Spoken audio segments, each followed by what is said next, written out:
Tere tulemast, hea kuulaja Raplamaa sõnumite sagedusele. Septembri lõpp muudkui läheneb ja sel aastal tähendab see ka seda, et kohaliku omavalitsuse valimised lähenevad. Ja nendel valimistel saab siis Raplamaal valida 392 kandidaadi seast. Kujutan ette, et valiku tegemine ei saa olema mitte kuidagi lihtne, aga selleks, et inimesi ja erakondasi paremalt siis tutvustada teile, on meil täna toimetusse tulnud külla Reformierakond ja Tere Kalle Toomet. Tere, väga meeldiv siin olla. Mina olen Mari-Liis Vest, Raplamaa sõnumite peatoimetaja ja katsun siis meie vestlus siin juhtida. No ma tahaks esialgu küsida, nagu spordis küsitakse, et mis tunne on, praegu on ilmselt veidi pingelisem aeg kui mujal aastal või vastupidi?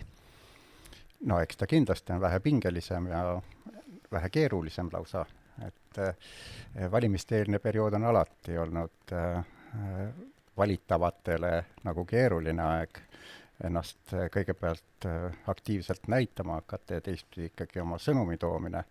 Ja võib-olla siinkohal siis ka alguseks kohe hea ütelda, et mina vähemalt olen nagu seda meelt, et ma ei paku mitte üksnes oma lubadusi, vaid ma kaasan kindlasti oma kodanikke just neid mõtteid kas toetama või oma mõtteid esitama.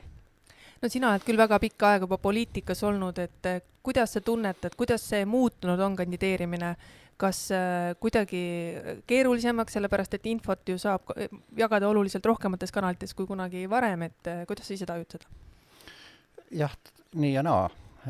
Kindlasti on varasemalt olnud võib-olla selline sisulisem ja detailsem olnud. Nüüd on võib-olla tõesti see e-põhine enda teavitamine, oma valijate kaasamine, see kindlasti on teistsugusem olnud ja peab ütlema, et ega ta nüüd kergemaks pole nagu teinud see viimane versioon. No sina kandideerid Rapla vallas, on mul õigus ikka, jah? Vastab tõele. No praegu Rapla vallas on Reformierakond ja EKRE võimul. Kuidas see koostöö sujunud on? Jah, meil on ka kolmas pool, meil on üks valimisliit ka partnerina. Peab ütlema, et see 4 aastat on meil läinud väga hästi. Me oleme suutnud ühiseid seisukohti kujundada, meil on olemas väga hea mõttekoda olnud ja me oleme kõik oma teemad, mida me käsitleme ka volikogus eelnevalt läbi arutanud ja peab ütlema, et eks on eriarvamusi olnud, aga me oleme jõudnud alati kompromissidele. Kas sa saaksid võib-olla natukene selgitada sellisele poliitikast kaugele inimesele Reformierakonna selliseid põhiväärtusi võib-olla, mida sa tooksid välja? No, põhiväärtused tegelikult on ka olla näoga inimese poole ja rahva poole. See on meie põhiväärtus. Teiselt poolt ikkagi olla toetajaks oma ettevõtluskeskkonnale ja just nende piirkonna arengutele. Et need 3 võib-olla sellist tähtsamat märksõna meie jaoks nagu prioriteedid ja sinna juurde kindlasti alaosadena kuuluvad nii sotsiaalvaldkond, haridusvaldkond, kultuur, taristu, transport. Kõik need laienevad sinna alla, aga valdavalt ikkagi oleme see avatud vaatama inimese poole ja sealt toomaks endale sõnumit, mis on meie elukeskkonnal kõige tähtsam, mis on prioriteet, mida me suudame aidata, mida me suudame lahendada. Need on need eesmärgid, mille poole Reformierakond ka liigub. No elukeskkond tuli korra jutuks, et kindlasti inimestele läheb palju korda ühistransport, kergliiklustee. Et kas teil on kindel plaan või mingid mõtted, et kuidas seda valdkonda arendada, paremaks teha? No siin kohe peab sissejuhatavalt ütlema, et väga, väga kerge on minna sellele teele, et anda ainult lubadusi. Teisepidi ka viimased 4 aastat, mis me oleme volikogus olnud, me teame täpselt, millised on meie finantsvõimekus, kuidas me oleme oma investeeringuid teinud, kuidas me suudame seda ka järjestada tulevikus. Ja siin loomulikult on meil olemas nagu suunad, kuhu me tahame liikuda, aga me ei saa ka ütelda, et kõike me neid suundasid suudame kohe realiseerida. Kergliiklusteed, transport, need on kindlasti meie nagu selles mõttes üks lahutamatu eesmärkidest, neid parandada. Täna me teame, et rattaga liiklemine ja liiklusohutus tervikuna on ikkagi prioriteet, mille eest me ka seisame ja tahame, et see meie elanik oleks turvaliselt kaitstud siin. Ja see tähendab seda, et üks osa nendest turvalisuse elementidest on ka just see liikuvus ja liikuvus, nii autoliikuvus, tema kiirused, teistpidi ka jalgsi liikumine ja muidugi jalgrattaga liikuma, eks need kõik on üks seos ja selle jaoks on ka kergliiklusteed või rattateed ja me loomulikult täna väga palju räägime sellest, et me ka saaksime oma hea partneriga Transpordiametiga just koostöös teha neid arenguid ja väga paljud riigimaanteed ja nende kõrval olevad teeosad on just meie nagu jaoks vajalikud, et me suudaksime ühendada oma keskusi rattateedega. No siin natuke eetriväliselt oli juttu ka sellest, et Eesti Linnade ja Valdade Liidul on välja tulnud niisugune projektitaotlus, kus siis saab kergliiklusteid omavalitsused välja ehitada. Oled sa jõudnud selle peale juba mõelda või on veel vara? See alles tuli välja tegelikult. Noh, eks ühtepidi ma olen ka selle sama kava sees või kava töötaja ja mul on nagu kahtepidi nagu hea olla. Ühtepidi seda, et pakkuda omavalitsustele välja seda teenust või seda projekte ja teisepidi vaadates nagu Raplat, siis mõtlen, et kindlasti me tahaksime ka endal leida võimalust selles projektis kaasa lüüa. Raplat, siis sa mõtled Rapla valda? Ma mõtlen Rapla valda laiemalt ja võib-olla siin teemegi selles mõttes selle täpsustuse, et kui me räägime Raplast, siis me räägime Rapla vallast. No tore kuulda. Reformierakonnal, nagu sa mainisid, on üks selline suund ettevõtlus ja järgmine teemapunkt olekski majandusettevõtlus, et kuidas või milliseid mõtteid on teil tekkinud, kuidas toetada siis kohalikku ettevõtlust ja töökohtade loomist? No siin me oleme juba nagu käe andnud ja me oleme ka siin eelmise aasta lõikes ka juba sellised algatused teinud. Võtame kas või seda, et ettevõtluspiirkondade arenguks me oleme kasutanud PEEK-programme, oleme osalenud PEEK-programmis, mis tähendab just ettevõtluse arendamise piirkondade sellist toetamist ja meie lähipiirkondades, võtame Kastani Koidu on juba varasem projekt, aga selle laienemine me näeme, et see peaks nagu toimima. Täna me räägime ilusti endisest nii nimetatud Tref 2 piirkonnast, kus tegelikult samamoodi nägime, et sinna uus ettevõtlusala nagu tekib, sinna sai ligipääsetust tagatud ja loodame, et see hakkab ilusti hästi tööle. Ja kindlasti meil on praegu ka Rapla teistes piirkondades on selles mõttes nagu näha ette, et ettevõtlus võiks areneda, me võiksime sinna ka panustada. Kahjuks peab ütlema, et ka käesoleva aastal ehk 2025. aasta lõpuks me ei suutnud praegu Rapla Omavalitsuste Liidu ja RAEK-iga koos PEEK-2 nagu niinimetatud hästi toimima panna ja selles osas me kahjuks nagu kaasrahastust ei saanud praegu. Aga me ei ole jonni jätnud ja me liigume selles mõttes nende programmidega edasi ja 2026-2027 ootavad ees ja me panustame kindlasti ka ettevõtluse arengule ka nendes suundades. No väga suurt sellist arutelu tekitab praegu taastuvenergia, et millised mõtted siis on Reformierakonnal selles vallas? Reformierakond on alati ütelnud, et me vaatame rohelist energiat, me vaatame seda, et energiavarustuskindlus oleks nagu olemas. Küsimus see, et kuidas me suudame seda koha peal realiseerida ja kas need riiklikud eesmärgid haakuvad ka kohalike eesmärkidega. Tõsi, täna on meil väga palju selles mõttes neid piirkondi, kuhu on riiklikult ka öeldud, et need võiksid tuulealad olla. Kui me räägime tuuleparkidest, siis kindlasti me keskendume ikkagi nendele paikadele ja kindlasti konkreetselt nendele aladele, kuhu siis mingisugune planeeringuala võiks nagu tekkida.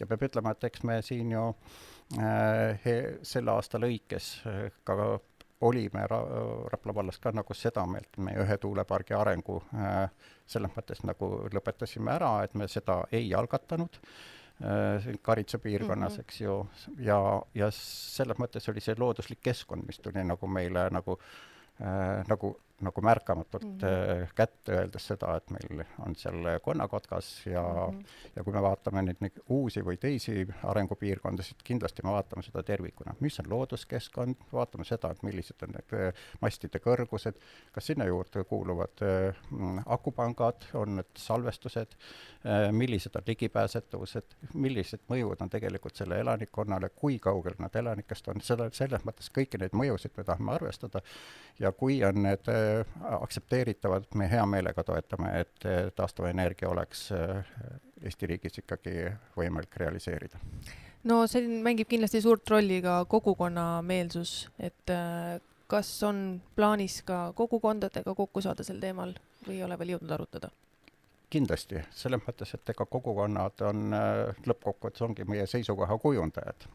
Ja võib-olla täna ka värskelt ütelda seda, et just eile oli üks arutelu Kaiu piirkonna inimesega, kes võttis muga ühendust, just mis puudutab Lau piirkonnas olevate Kehtna valla T2 tuulikuala nagu arenguga.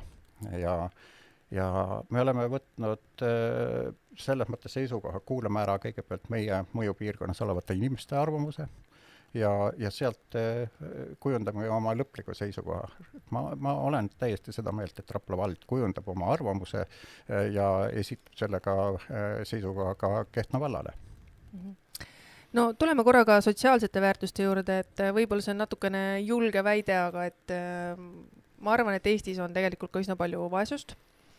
Ja mida te ütleksite neile inimestele oma siis valimiskampaania jooksul, kui saab nii öelda, et ikka inimesed ju küsivad sotsiaalmeedias ja ka mujal, et kas siis on võimalik selle miinimumpalgaga ikkagi ära elada ja andke ikka nendele poliitikutele see miinimumpalk, et las nad proovivad elada, et kuidas siis üksikemad ja üksikpensionärid, mida neile öelda? Jah, see on selles mõttes raske teema ja võib-olla tänast päeva ka läbi mõeldes ja üteldes seda, et mida me mõtleme vaesuse all, et võib-olla siin tuleb ka seda nagu täpsemalt defineerida. Pigem ma ikkagi ütlen, et kas meil on ikkagi vaesus või meil on väikesed sissetulekud. Ja kui me räägime väiksematest sissetulekutest, siis tõsi, eks see hakkab sellest pihta, kus ma elan, millised on mul töökoha võimalused, kuidas ma saan liikuda tööle, koju, milline on mu perekoosseis, need kõik faktorid nagu kokku. Aga seda meelt ma olen ka, et me ei saa elada üksnes ainult sellest, et me elame toetustest. Ja me peame panustama ise kuni sinnamaani, et ma võin ise ka olla ettevõtja, ka üksik ettevõtjana ma võin endale leiva lauale teenida, panustades selles mõttes sellele, et mu sissetulek oleks või tunnetada seda, kui kerge või kui raske on ettevõtjal näiteks palkasid maksta. Et panna inimene ise ka teistpidi nagu sellesse sinna protsessi. See on teema. Küll ma olen teiselt poolt ka näiteks, kui me räägime eakatest või räägime pensionitest ja pensionisaajatest, siis täna on kindlasti riigis meil vähemalt see, et meie pensioni koefitsient nagu jätkuvalt tõuseb. Jah, ta võib-olla ei ole tasakaalus nagu selles mõttes hinnatõusudega, mis on siin vahepeal väga järskult nagu muutusid. Aga nii palju, kui minul tagasisidet ja oma tutvusringkonnast, siis täna võib-olla kõige parem, kõige rohkem on rahul oma eluga just eakad. Ja pigem on noored pered, on pigem mures ja võib-olla see sama laste kasvatamine, laste juurdekasv, see kõik on tingitud sellest, millised on mu võimalused sissetulekuks. Täna me teame seda, et lihtsalt ei piisa sellest, et mul oleks leib laual, aga ma tahan ka arendada. Ma tahan olla ka ise väljapoole nähtav ja see kõik vajab ressurssi. Jah, nõus, see on probleem, aga kui vaatame nüüd Rapla valda iseenesest, siis nagu Rapla valla tasandil me ikkagi teeme kõik selleks, et inimesed, kes vajavad ka toimetulekut, et see toimetulek oleks garanteeritud, selleks on meil ka riiklikud vahendid ja omavahendid nagu olemas. Hoiame kindlasti väga hästi silma peal oma lastel või noortel, et nende elukeskkond alates koolist, see oleks nagu mugav, oleks kättesaadav, teistpidi ka, et see oleks nagu perele kergendav, ehk andes nagu kas või toidurahad, ka see esimese klassi toetus, sünnitoetus, et need mudelid on meil täna laual ja nendega me jätkame. Need olid meil ennem toetustena siin olemas ja sellega me tahame jätkata. Seega kokkuvõttelt ma arvan, et me anname endast parima, et meil ei oleks vaesust, aga ma tahaks, et meie sissetulekud kasvaksid. Et kokkuvõttes võib öelda, et inimene peab isegi ikkagi ka natukene panustama. Jah, seda ma tahan küll ütelda. No korra tuli juba natukene haridus ja lapsed teemaks, et võib-olla korra lihtsalt kuulajale ka selgeks teha, et kas nüüd Rapla vallas on lasteaiakohtade mure lahendatud või ei ole? Mure, jah, võib nii ütelda, et eks muret on ikka, aga võib-olla lasteaiakohad hetkel on see, et me suudame tagada vähemalt elementaarselt esmavajadused ära. ja need investeeringud, mis me oleme nüüd viimase 2 aasta lõikes nagu teinud sinna just alusharidusse, et see kõik on andnud nagu selle, et seda niinimetatud järjekordasid vähendada. Tõsi on see, et laste arv tulevikus natukese väheneb, ehk teisipidi nagu vabanevadki nagu kohad, et kui täna veel on nagu selline kaameliküür veel üleval, siis me katsuksime nagu ja näeme seda, et aasta 2 pärast on tegelikult natukese meil nagu tasakaal juba olemas ja murekohad nagu leevenduvad.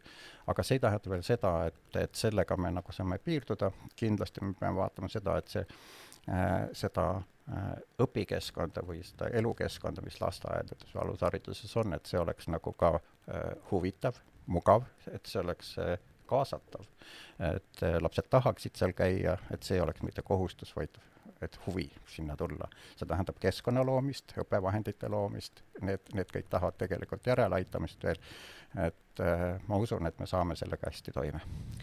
No hariduse teemal jätkates siis järgmine pühapäev, 5. oktoober on õpetajate päev. Ja see on ju ka üks selline teema, mis on küll üleriiklikult väga suur kaja saanud. Et kuidas te Rapla vallas tunnetate ja kuidas Reformierakond tunnetab, kas õpetajaid meil jagub, kuidas neid siia meelitada, kui ei jagu, õpetajate palgad on veel omaette teema, et... Jah, see on riiklik probleem juba, kus me täna tõesti ütleme seda, et kas õpetaja palk peaks olema Eesti keskmisest kui palju kõrgem. Teistpidi me tahame ütelda, et Rapla valla õpetajaskond on väga tubli olnud. Nii palju, kui mina tunnetan seda, et on nad ka motiveeritud tegelikult ikkagi seal samas meie koolikeskkonnas nagu olema, endast teadmisi edasi andma. Et väga väärikad õpetajad, väga head õpetajad on meil. Kuidas me saame neid nagu motiveerida juurde? Kindlasti on see, et see sama õpikeskkond oleks nendele või töökeskkond oleks nendele mugav. Teiselt poolt ütleme see, et mured teevad võib-olla just kui niimoodi peenemalt öeldes, siis kas see väikeklasside teke, ehk meil on nagu selles mõttes killustumine, et võib-olla õpetajaid tuleb selle võrra nagu rohkem, et meil on vaja personaalsemalt lastele läheneda. Kuidas me seda suudame nagu arendada, see on nagu selline jooksev teema, aga seda me peame proovima lahendada, sest tõesti selline abivajajate arv tegelikult on tunda, et iga aastaga nagu kasvab. Ta võib-olla mitte kümnete või sadade õpilaste näol, aga kindlasti 3, 4, 5 õpilast tuleb juurde, mis tähendab jälle üks väike klass, mis tähendab seda, et me peame selle väikeklassi võimalused nagu ikkagi leidma. Ja me tegeleme nagu sellega, olgu ta siin Vesiroosi kool, olgu ta siin Kesklinna kool, meil on väga hea alukool, kes tegelikult valmistab ette ja rääkimata seda, et väga head tingimused on tulnud meile Kaiu koolile ja kui me nüüd vaatamegi neid õpikeskkondasid, töökeskkondasid, ma usun, et õpetajatel on hea meel ka seal just endast parimat anda. Hüppame korra nüüd hariduselt kultuuriteemadele, et ma arvan, et sa minuga nõus, kui ma ütlen, et Rapla vallas on tegelikult väga kirev kultuurielu. Meil toimub siin väga suuri sündmusi, üle-eestilisi sündmusi, nii väikestes kogukondades kui Rapla linnas. Ehk siis, millised Reformierakonna sellised väärtused kultuuri hoidmisel on? Kultuur on meie igapäeva elu ja see ongi meie põhialus hoida oma kultuuri, räägime kultuurist laiemalt. Kui me räägime Eestist, siis räägime eestlusest. Kui me räägime kultuurist, räägime oma kohakultuurist või identiteedist. Et need on need asjad, mille peale me ka ütleme, et me tahame, et me suudaksime hoida oma just seda identiteeti. Ja kui me räägime kultuurist, siis mulle väga meeldib see, et me oleme kultuurirahvas. Olgu ta siis koorilaul, olgu ta siis selles mõttes teater. Ja kui me nüüd vaatamegi, et läbi aegade on väga hästi palju meil ikkagi see sama teatrielu ja kultuurielu arenenud ja hoiaks meid see kõrgem jumal meid nagu selle poole pealt ka kaasa veel, et see jätkuks. Meil on väga andekaid lapsi ja noori, kes tegelikult igapäevaselt tulevad juurde, kes tahavad just panustada sinna meie kultuuripärandisse ja see on väga väärikas. Ja meie oma selles mõttes sellistes aadetes ja vaadetes ka erakonna poole pealt ütleme seda, et see on see, mida me tahame hoida, me tahame seda nagu säilitada. Ja kui räägime näiteks võib-olla nendest kultuurisündmustest, ehk räägime siin laulupeost, me räägime siin oma maakonna tantsu- ja laulupeost, räägime siis selles mõttes suursündmustest kohakultuuris või koha peal, ütleme, nendes kogukonna sündmuste juures, hea meel nagu see, kuidas meil näiteks Kaiu piirkond on väga hästi ennast nagu uuesti leidnud ja väga-väga aktiivselt nagu tegutseb. Meil on väga hea just seesama kombi, mis on Kaiu Kuimetsa Ahastu piirkonnas nagu selline ühisosa nagu leitud ja arenetud. Sama ma ütleks, et on väga hea tunnetus just nagu Raikküla poole pealt, kus väga hästi pakutakse võimalust kõikidele nii täiskasvanutele, noortele või ka eakatele just osalemist või kogukonna sellist tunnetust seal juures lisada, et neid kultuuriväärtusi on. Ja võib-olla ootame ees ka seda, et meil neid suvesündmusi oleks võib-olla vähe rohkem. Et viimastel aegadel me oleme tõesti panustanud sellesse, et meil ka nii jaanipäevad või selle järgsed sellised suuransamblid võiksid siia tulla. Aga võib-olla see on see, mida meie rahvas ootab. Ja võib-olla siin me saaksime koostöös oma kultuuriosakonnaga nagu seda mõelda, kuidas sellele nagu paremini kas kaasa aidata. Või võib-olla ei olegi see nagu see eesmärk, mida peaks väga punnitama sõna otses mõttes, et võib-olla see peakski nagu vabas liikumises olema. Ja teisest küljest, eks me tunnetame, ega rahvas ei jõua ka kõikidel kultuuriüritustel ka käia. Me võime ju pea peal seista ja pakkuda igasugused häid lahendusi, aga lõppude lõpuks ikkagi on see, et kas sul sa küllastud kohati. Aga see ei tähenda seda, et kohakultuur ja meie kohapärand või pärandi selline säilimine, et see nagu peaks sellest olenevalt kas halvenema. Ei, kindlasti me räägime ikkagi kohakultuurist, me räägime kohalikest elukultuurist. Need asjad on see, mida ootame ka kogukondadelt ja ma arvan, et see vedurid ongi just need kogukonnad ise. Et sealt tuleb nii alge mõttena kui ka teostus ja mul on hea meel, et Rapla vallas on väga häid külasid ja kogukondasid, kes ka kandideerivad näiteks ju aasta küla nominendiks, kes on ennast nagu ka maakonna tasandil väga hästi nagu üles näidanud selleks, et milline on külaliikumine ja see tegelikult ühendab meid kõiki, mitte ainult valda, vaid ka meie lähinaabrid. Et koostöö peab siin toimuma. No kui sa vaatad nüüd viimasele 4 aastale tagasi, oskad sa võib-olla enda jaoks tuua paar sellist suurimat õnnestumist välja? Mitte enda isiklikus elus, vaid erakonna ja valitsemise mõttes. Sa mõtled kultuurivaldkonnas? Ei, üleüldse. Ahah, jaa, ei, kindlasti väga selles mõttes positiivsena toon esile ikkagi eelkõige meie suure sammu, mida me oleme nagu suutnud ära teha, realiseerida, on Rapla muusikakooli uus ehitus. Seda on väga kaua räägitud ja see, milleks ta nagu sündis, on ülimalt hea meel, et me suutsime selle nagu realiseerida. Täna sealt kasvab meil väga palju noori muusikuid. Meil selles mõttes keskkond on ülimalt hea selleks, et sellist võimalust noortele pakkuda. Meil on väga hea meel ütelda seda, et me oleme panustanud oma taristusse. Kui me vaatame neid, võib-olla tõesti igasse kodukülasse või igasse majapidamisse ei ole tulnud tolmuvaba katet. Samas ütleme seda, et me oleme väga palju suutnud investeerida, kui kokku vaadata, siis ikkagi 4 miljonit raha peaaegu aastas läheb teedesse ja nendesse remontidesse, siis see on märkimisväärne. Ja võib-olla murelapsi on ka meil, et ühtepidi rõõmud, aga teistpidi võib-olla murelapsed ja murelastest mul on üks hinge peal nagu see, et näiteks vesi ja kanalisatsioon ei jõua ühisveevärgina igasse majapidamisse, eriti kui me räägime just neid arenevaid piirkondi, mis on siin tiheasustusalade lähiümbruses, olgu ta siin Rapla lähiümbruses, olgu ta siin Alu lähiümbruses või Alu. Praegu räägime näiteks Seli piirkonnast, räägime Uusküla piirkonnast, need kõik vajavad nagu tegelikult lahendamist. Täna kahjuks meil puuduvad need võimalused rahalised võimalused, ei ole meil ka Euroopa toetusvõimalusi, aga me teeme kõik selleks, et need ei tuleks mitte laua pealt maha, vaid me nii, kui need uusi võimalusi tekib, et ka nendele vee ja kanalisatsiooni ehk selles mõttes tavalisele elementaarsele nõudele, elementaarne ehk puhas joogivesi oleks igas majapidamises, et me selle nimel tahame küll tööd teha. Ja võib-olla piirkonnad on erinevad, ja nad on erinevates aegades erinevalt ka arenenud, aga need vee-ettevõtted, kes meil täna siin ka Raplas nagu tegutsevad, on Rapla Vesi või Matsalu Vesi, eks.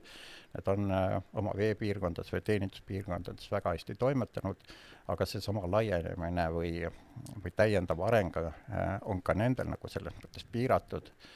Aga me teeme endast kõik, et ikkagi jõuaks see puhas joogivesi ühel hetkel inimesteni.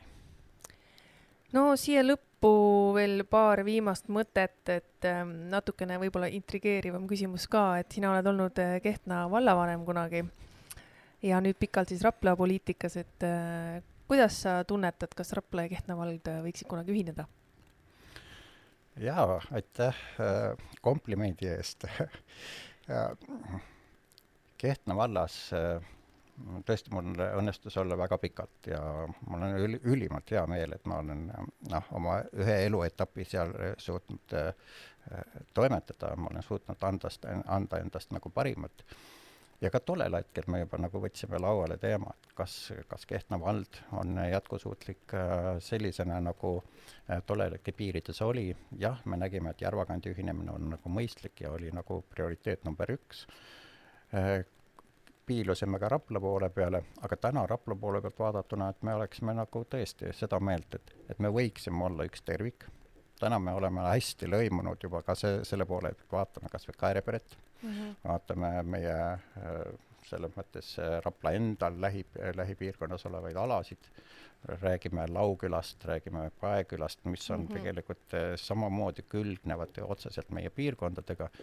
Meil on ühiseid asju, meil on seal nii taristut, meil on selles mõttes maardlaid, meil on olemas tuulepargid, meil on osad, mida me peaksime ühiselt lahendama, et see ei ole mitte sinu-minu, aga me võiksime neid nagu paremini koos teha. Ja see on, ma arvan, et sellise 4 aasta dialoog, mida me võiksime ikkagi koos läbi arutada oma hea naabriga ja vaatame, mis on meie valimistulemused ja vaatame, mis on tulevad Kehtna valimistulemused ja kui sealt leiame ühisosa, siis ma kutsuks küll üles nagu seda mõtet, et mõtleme läbi ja kaalume ja teeme oma otsuse. Sa alguses küll ütlesid, et sa ei taha ühtegi lubadust välja anda, aga oled sa äkki vahepeal ümber mõelnud? Oskad sa öelda valijatele, et mida Kalle Toomet siis lubab? Kalle Toomet lubab väga selgelt seda, et panustan 100% valla arengusse. Annan enda poolt kõik, mis puudutab ettevõtluse arengut. Ma tahan seda, et meie rahva keskmine sissetulek kasvaks. Aitäh sulle, Kalle. Oli tore jutuajamine sinuga. Ma soovin sulle igal juhul edu valimistel ja eks me siis seal oktoobri keskpaigas või natukene seal lõpupoole isegi näeme, kuidas läheb, mis saab. Kindlasti saab olema põnev periood tulemas ja edu sulle kõiges. Jaa, aitäh. Väga meeldiv oli nagu siin ka täna podcastis olla ja kindlasti võin ütelda seda, et kui valija on teinud oma valiku, siis seda tuleb aktsepteerida. Ja kui ma ei osutu valituks, ei ole ka midagi. Mul on hea meel, et ma olen saanud siiani vähemalt panustada sellesse Rapla keskkonda. Aitäh ka sulle, hea kuulaja. Ma loodan, et valiku tegemine saab olema, ma ei taha öelda kerge, aga vähemalt valik tuleb südamest ja ilusat päeva jätku ja kohtume taas siin Raplamaa sõnumite podcastis. Head päeva!